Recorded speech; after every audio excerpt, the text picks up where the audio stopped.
Praise the lord. అందరికీ వందనములు. ఈరోజు great women of the Bible, బైబిల్లోని గొప్ప మహిళలు అనేటువంటి పుస్తకము నుండి రెబ్కా గురించి కొన్ని విషయాలు తెలుసుకుందాం.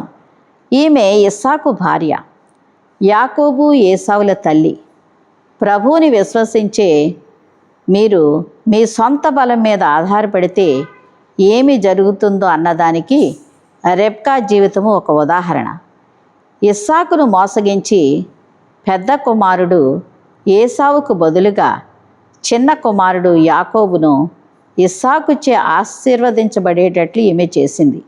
ఆదికాండము 25వ అధ్యాయము 19-34 వచనములు.